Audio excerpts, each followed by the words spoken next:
Hi there, hi, good afternoon everyone. This is Liz Davis. I am a nutritionist and I specialise in digestive health for busy women. So I help busy women fix their IBS symptoms, bloating, heartburn, painful digestion, etc. And I do this with state-of-the-art gut testing, hormone testing if you have hormone imbalances as well. Or you may have chronic fatigue. All these things can usually in part at least be explained by what's going on in your gut to some degree. So we can help with all those conditions, not just the gut. So PPIs, acid blockers and antacids, etc. I was going to do a quick rundown on all about these because it's such a common thing. I see that people have been taking PPIs or acid blockers, etc. for a long time. These solutions are, of course, very useful, but they're only really designed to be used in the short term. You don't want to be taking them for a long time. So it's going to be critical really to find out why you're getting these symptoms and then addressing from the ground up what's going on there for you. So you can try and get rid of that real uncomfortable, painful reflux sensation. So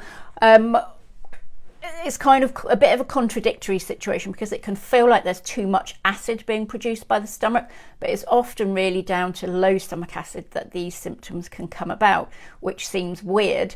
But often the issue is not so much that you've got too much acid being produced in the stomach, but it can be then creeping up into the esophagus, which is where we don't want it to be. We want it to be nice and firmly sealed inside the stomach, doing all its good work there.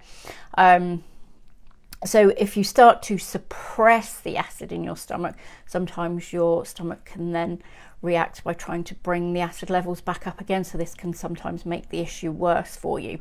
So let's just have a look into what some of the underlying issues might be going on there.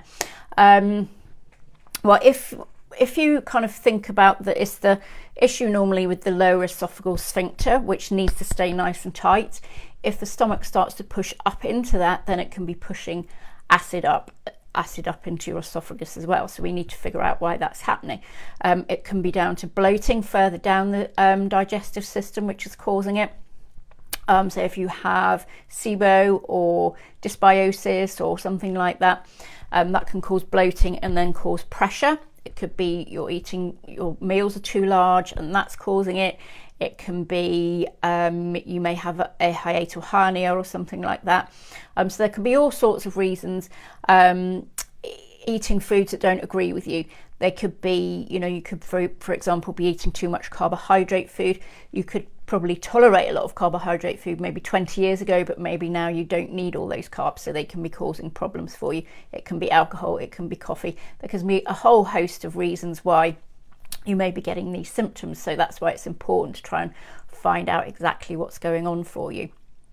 So then what happens is when you take the PPIs or the acid blockers or what have you, then that's reducing the level of acid in your stomach.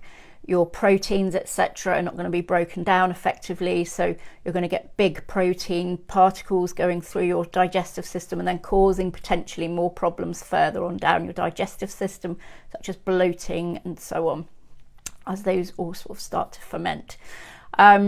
So yes, they're good short term, long term, or they can be useful short term. Long term, not such a good idea. Also, your stomach acid is your first line of defense for your immune system. So you want your stomach to be nice and acidic because then it's going to kill off all these bugs. If you're not killing off the bugs effectively, you could then be ending up with too many, stomach upsets. Viruses, etc., can get on through and cause a lot of havoc for you, which is another downside, of course, because that's the first line of defense of your immune system. So that's some of the reasons it can happen. So what can you do about it then? So depending on why you have the issue in the first place, it may be worth looking at the overall health of your gut, seeing if there is some SIBO or dysbiosis present, which is causing bloating and then increasing that pressure. Just ascertain whether or not you have food intolerances, or if maybe you're taking a probiotic and it's actually making the issue worse, because sometimes that can be then adding to the problem of bloating, etc. So a good kind of starting place would be to increase your levels of whole foods, decrease your levels of refined foods, so white pastas, white breads, etc. Can kind of exacerbate this issue. Reduce your sugar intake as well, because this can be causing additional dysbiosis or feeding your bad bacteria that can then kind of upset the balance of your gut.